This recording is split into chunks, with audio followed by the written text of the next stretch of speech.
We are thrilled to be here with Dr. Tomayia Colvin today. So thank you so much for joining us. You're welcome. We are working you hard today. We flew in from Houston last night to about 13 degrees when you landed, and now it's not much better, but at least it's sunny. It's sunny. We'll take it.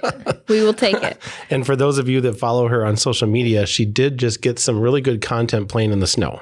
Yes. With probably some more to come. So you're an impressive lady, Tomayia. You do a lot of things for a lot of people. You're selfless in countless ways, encouraging, empowering, helping people.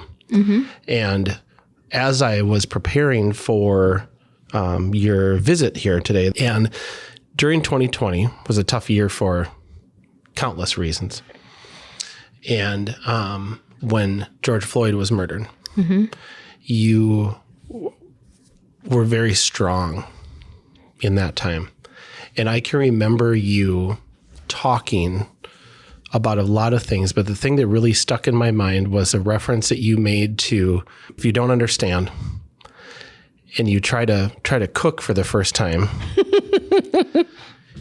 it doesn't matter how you do it. You're going to screw up. Yeah. You're going to burn the food. Doesn't matter. Mm-hmm. You're going to do it. And that's something that has stuck with me for a long time. You know, we're going on 2.5 years ago, which is hard to believe. And for a person who lived here, you know, during that terrible time, mm-hmm. you know, that left a big impact, and that statement left a big impact on me. And this is me being very vulnerable in wanting to have a conversation about that with you. Okay. Because I trust you. Yeah. So for everybody who's listening along today, can you talk to that a little bit or speak to that a little bit? Yeah. I think that in this or in that space or in the, I guess, the fear to mess up, right? Is that knowing that you're gonna mess up. Like you just, yeah. It's gonna mess up, and then it's gonna be times where we're all going to fall short, right? And so, for example, the new movie that's out on Netflix, right? I think it's called You People, Us People, Something People, right? And I'm watching and I'm laughing or whatever. And so I post on Facebook and I say, I really love this movie or this Netflix show. Like, I was like, oh, I like this a lot. And then a Jewish photographer popped in and said, in my community, it was problematic. And I was like, oh, okay. Mm-hmm. Tell me more, right? Because he knew I would listen to what he was saying. And so he provided me, as we do, like some resources to go read. So I go read, and I was like, oh, okay. So I had to take off my glasses and put on his Jewish glasses to see how he was feeling or how that movie or that document or that show like affected his life. Right. And so, and thinking like, oh, okay, well, yeah, I wasn't perfect in that spot, or I have room to grow in that area. Because there were some spaces in there like Jewish history and things like that outside of the Holocaust. Like, I don't know, like their holidays and mm-hmm. different things like that. So when they were inside of the church and they got some of the things wrong, I don't know the holidays enough to know that it was completely inappropriate and wrong of what was being said, right? And so I think that in all of the spaces that we are in or we're navigating, that just knowing that it's not going to be perfect and you're going to mess up. But the good thing is that he knew for me that I would be open to receive what he was telling me, and it wasn't going to turn into like this big old thing like, oh, that he trusted me enough to say to my, hey, I need you to look at this from my eyes. Right. And your eyes were open and welcoming and ready to learn. Mm-hmm.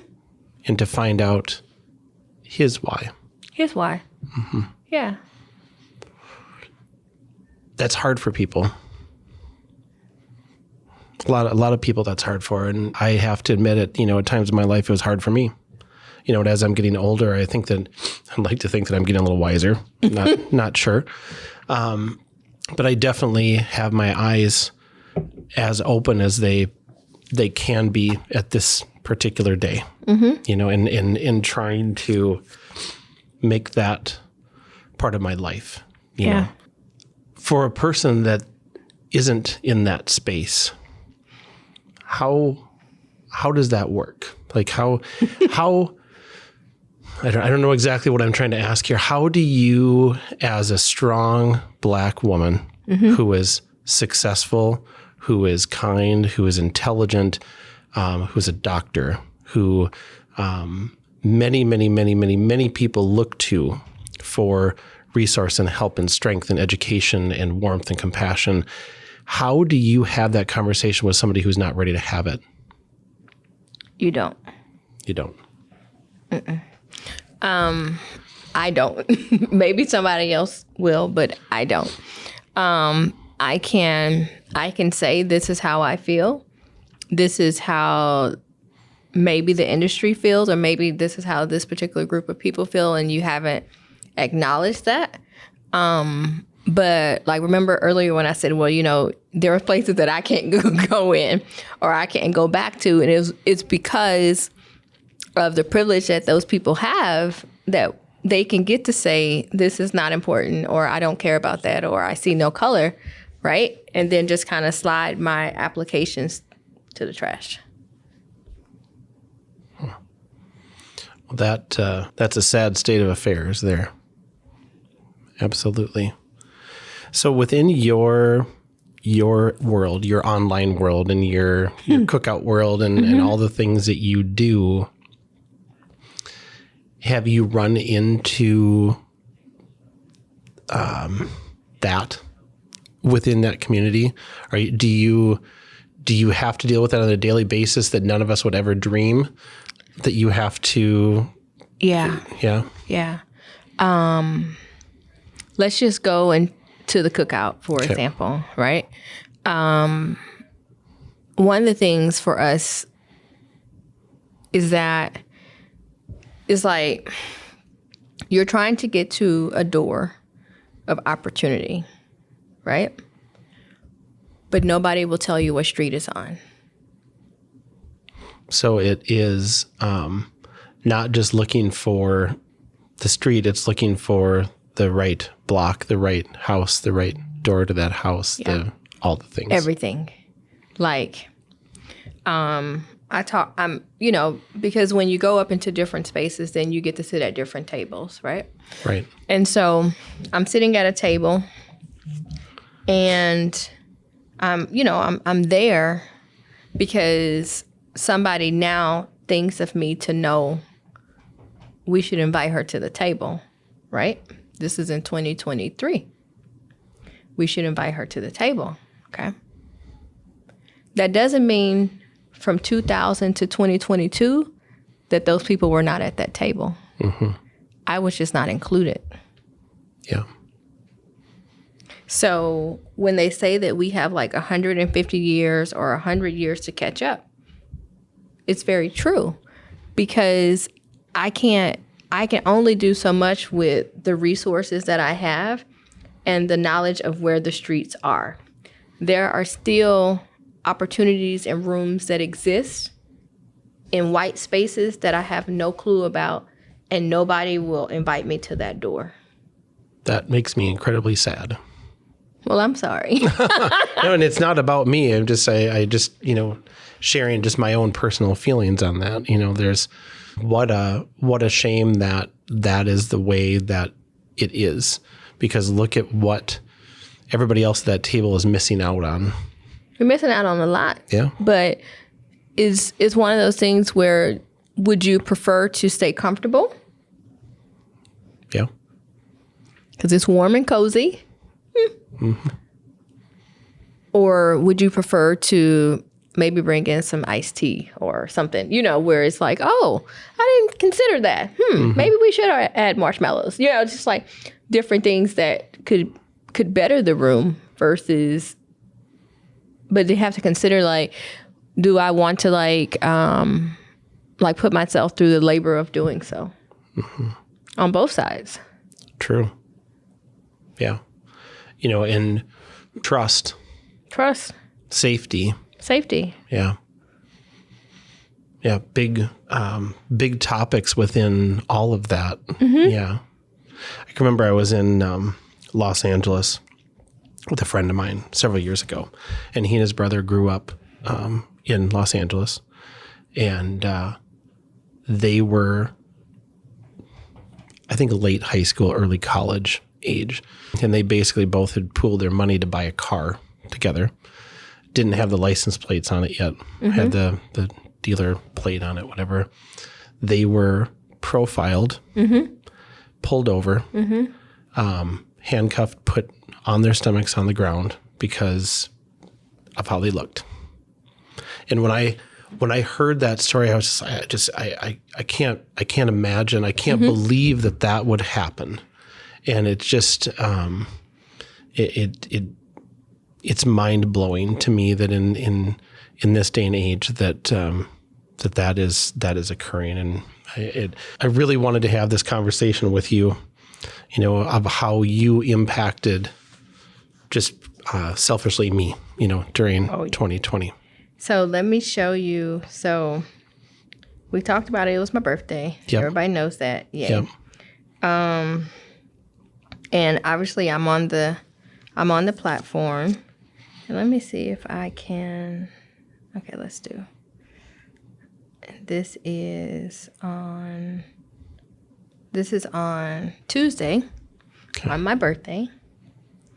I had to log into work on my birthday into one of my classes because my coach, Osa, who is a black man, had been pulled over. And just for no reason.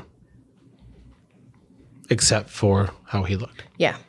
And I logged in, and the student was like, Dr. T, what are you doing here?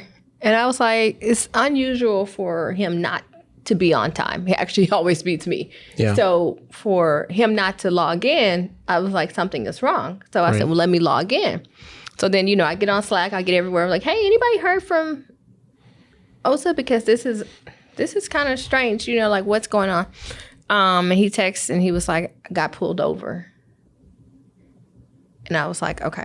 So I jump in, I'm online, they give him a warning, whatever. And so I'm talking to him all the way until he gets home. This is Tuesday, 2 days ago. Wow. During the State of the Union address, President Biden made reference to, something that he never had to talk to his kids about if they got pulled over. Yeah. I don't know if you saw that or not. No, I only watched the clips. So he was saying, I didn't have to tell my kids, if they got pulled over, to turn the interior light of the car on, to put your hands on the steering wheel. Yeah. To not go for the registration in the glove box. These are things that I did not have to do. And it's just the pendulum seems to be pointing the exact wrong way on that. I mean, I'm at a lack of words right now because I'm at a lack of words. I can't understand it. I can't put it together in my mind why things would be the way they are. And I think sometimes it's like when you're not necessarily like when you're outside of it, but when it's like it happened so much. So like this was Tuesday. Sunday, I'm on the phone with a friend. He's driving and he's like, hold on, he may turn around. That's the police officer. Okay. And I said, okay. So I'm preparing myself like, in the event he gets pulled over, like, where are you located? What's in the car? What's not in the car? You know, like all the things, just to make sure that he makes it home. Right. Right. And what's wild is that it doesn't just happen to Black men. It happens to me. Mm-hmm. Because I'm driving a Tesla, and how do you get to afford a Tesla? Yeah. You know what I'm saying? Like, right. Who gave you that? I dare you. You know what I'm saying? Like, do that. You know, and pulled over, and it's like, what's up? Like, and I'm so strategic, you know, and like if I get pulled over, I'm going to post on Facebook, and I'm going to say, hey, I am pulled over at such and such. That puts 4,000 people on alert. This is where I'm at. This is where I'm whatever. So in case I don't come back to this post in 20 minutes, somebody knows where I am. Somebody start looking. You know, I have a Black son. So, you know, having all of these things that, like, trying to, I don't even know how to even put it into words, stay alive.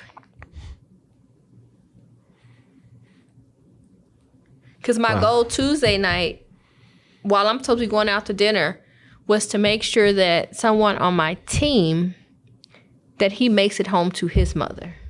Right.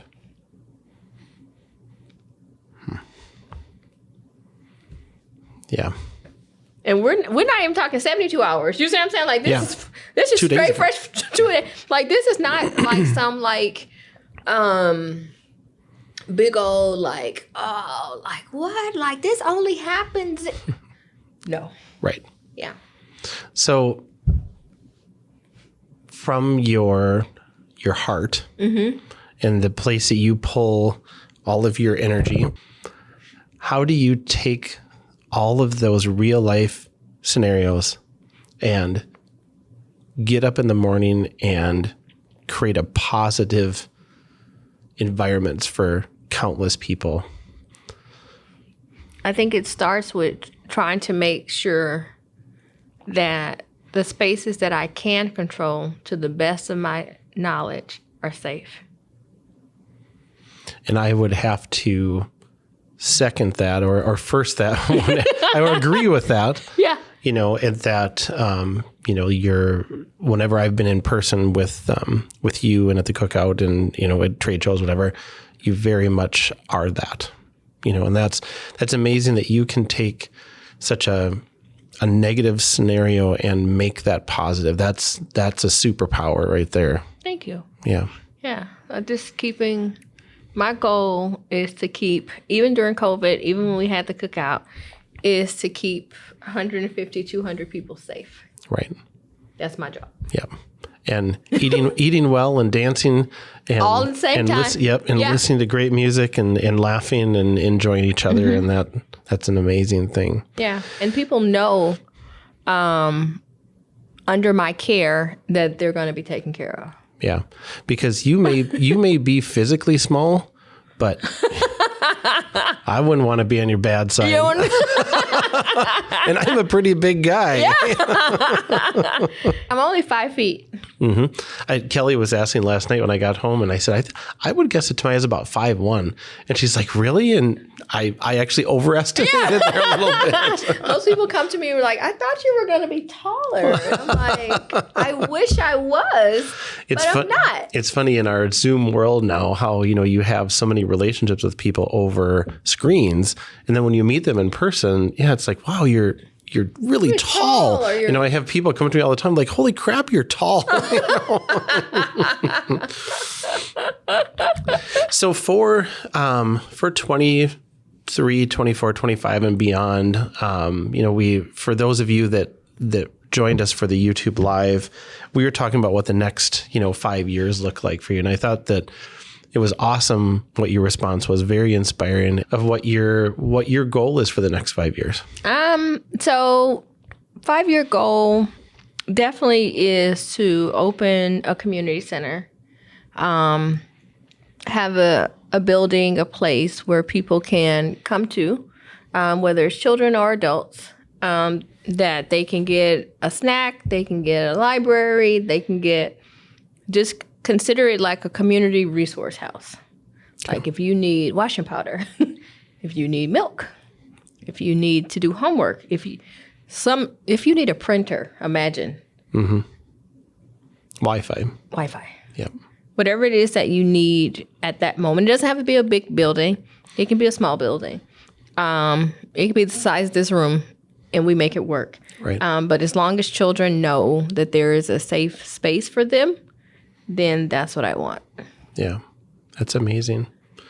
So years ago, I had the honor to go to Braddock, Pennsylvania. Okay. And do volunteer work for several years. And they have kind of both the things that you're talking about. Really? They have what they call the free store.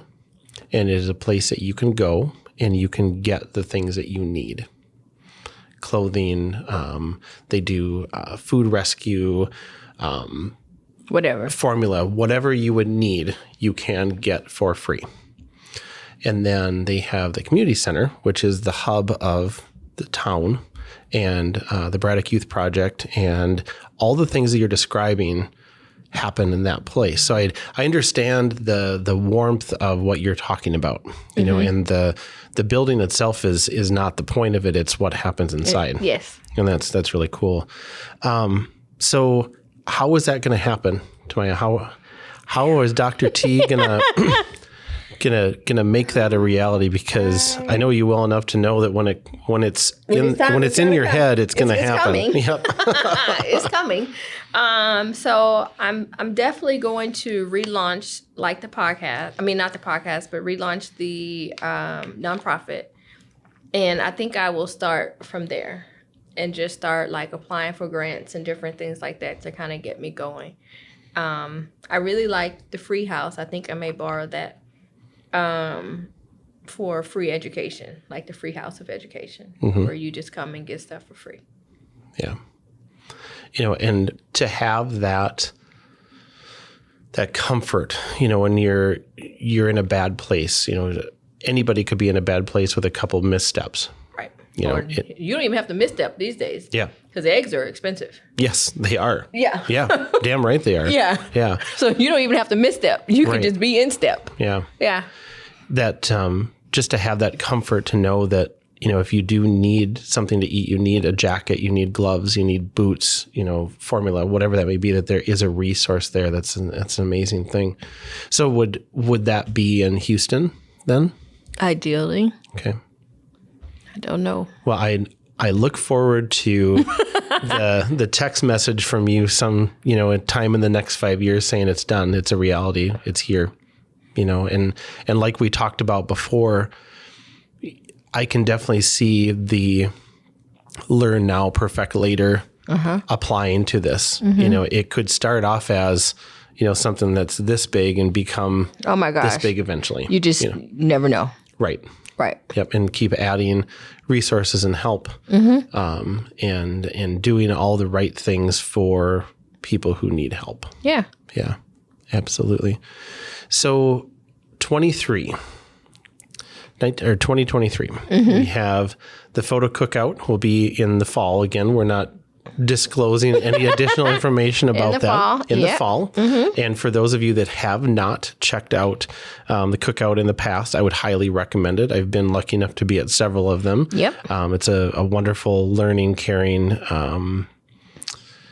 safe environment for everybody. A lot of laughs. Yes, a lot of laughs. Yep. A lot of fun. A lot of fun. Yep. Lots of fun. Yes, exactly. And one 5-foot lady that runs that show. And then Tomayia Colvin Education, your online platform. Can you tell us a little bit about that and where people can find out more about that? Yeah. So at Tomayia Colvin Education, I have online classes for business and photographers. I have a mentorship program called the Momentum Mastermind. That's based on my dissertation work about the success of Black women photographers. And I took that, made a curriculum out of it and a whole workbook that allows people to go through the process. You know, the process is the part though. Yep. Stay on the path. Yep. You can't just jump ahead. You just can't jump ahead. To go through it and to really find success in business. Yeah. And I think I'm going to add in, I already have a list of free resources, but I really like this free house idea. The free store? The free store. So you just come and learn. Yeah. Yeah, it's an amazing thing. And once we are off air here, I can give you all the information on it. The Fetterman family are very, very inspirational, very generous. And Braddock is an amazing community. So Tomayia Colvin Education Mastermind, I loved how you said successful in business. Yeah. You didn't specify, well, you did. You said Black female photographers, but at the end of it, you finished up with successful in business. And I think, you and I talked last night when we were having dinner and about how hard it is for photographers to follow the path of success in business. Everybody loves to make pretty pictures. Yes, we saw so many today. Yes. Beautiful. As we're walking around the lab and doing all the things. But that is one piece. And then there's a lot of other pieces, you know, and it seems that the people who are a good blend of business and art are the ones that are really doing, well, business-wise. Yes, I agree. And knowing the difference between a hobby and a business. If you're doing it as a hobby, wonderful. That's fine. Go do it. Yep. But if you are looking at this as a business and a way to pay your bills and to build your life the way that you want it to, then that's a different set of circumstances. And your mastermind sounds amazing because that's taking your work, writing your dissertation for your doctorate, which you don't do in an evening. I wish. So to take that, the time, I can even imagine the hours that went into that, and your research and be able to learn that and not have to do that firsthand. Wow. So how long does that the mastermind, or how does that long? Yeah, how does that build? It's right now it's 9 months. Okay. Yeah. And my goal is, while I'm at the next conference, is to get videos recorded so that people don't have to wait 9 months. So to have online modules where people can log in and actually get those, just log in and watch and follow the framework or the roadmap online without me having to be there to hold them accountable. So if you just want to learn, I guess we'll let them skip ahead that time. But if they want to, they can. But if they don't want to, then they can kind of go in order. Okay. Yeah. So it's what you're describing. I'm watching your hands kind of like the line across the table. So it's almost like creating your client experience, your client journey. You're going through each step of this on your way to basically doing your dissertation and getting That's it. That's the whole degree. thing. Yeah. So it's pretty much the chapter 5 of my dissertation. In one of our classes, we had to write a framework. Okay. So like we had to write an entire framework on your data to say this is what you're going to do. Like, what's the steps? And those steps now have transferred into the program. Okay. Can you give us just a quick example of kind of what that looks like? Oh, yeah, I can tell you. So is the first part of it we talked about was like mindset. And then kind of going into like your client avatar, which a lot of people talk about. And then we go into like automations and workflow and making sure that that's really good. Then we move into pricing, which is one of my hot topics. Yeah. And it's funny, you were talking about pricing this morning. You're like, people don't want to hear about pricing. They want to know, but they don't want to know. No, nobody cares. Yeah. Nobody cares about me and my pricing. They're done. They're done listening. Then we talk about like pricing products, the entire sales process of what that looks like. And then we go into understanding like the messaging that you put on your website and your email marketing, all the things. And then one of my favorite parts is watching people get like a rebrand or redo their website. And then finally have like a plan for their content of like, this is what I'm going to do for the next 6 months. Yeah. and watching people do it. Like, because right now I can log into Instagram and I can watch people doing the work. That's awesome. Yeah. It has to be a proud mama moment. It is. Yeah. Yeah. I'm like, oh, she's posting. Okay. Yeah. Yeah. Because that's, I mean, planning out 6 months of content. Or three. Or three. Or one. Or one. Yeah. Or a week. Yeah. Any of it is hard. It's hard. You know, and especially for people who are probably in business either with just themselves or maybe one more person, that's a lot. That's a lot on top of everything else you're supposed to be doing. Yeah. You know, on top of sleeping and drinking water and exercising and Right. All of those things. All the things All that those we're all other supposed to do. Yeah. Yeah. So that's awesome. Well, we appreciate you taking the time to be with us. Oh, thank you for having me. It's been a great day, and we've worked you pretty hard today. We hope you've enjoyed your tour around the lab. I did. And we got some cool content for your social media. So if you're following along, so which Instagram do you send people to if they want to follow along? I send them to @Tomayia Colvin. Okay. Yeah. Sounds good. We can start there, and then we'll become friends in other places. That's the hub. Yes. Well, thank you for being you. Thank you. Thank you for being strong and wonderful and caring and loving and inclusive. Thank you. And empowering a group of people that you could probably never guess the reach of. That's a good point. Yeah. So, yeah, absolutely. All right. Well, we hope that you all have enjoyed our conversation with Dr. Tomayia Colvin. Thank you. If you want to find her online, she's tomayiacolvin.com. Correct? I think so. Yeah. I think so. Tomayia Colvin education.com for sure. I don't think about Tomayia Colvin. Maybe. I don't know. Yep. And @Tomayia Colvin on Instagram. Mm-hmm. Yep. And it's a secret, but she may or may not be on TikTok. Yes. Lots of fun on TikTok. Awesome. Well, we appreciate you hanging out with us today. Hopefully you enjoyed our conversation, and we look forward to talking with you soon. Thank you. Thanks so much. Okay.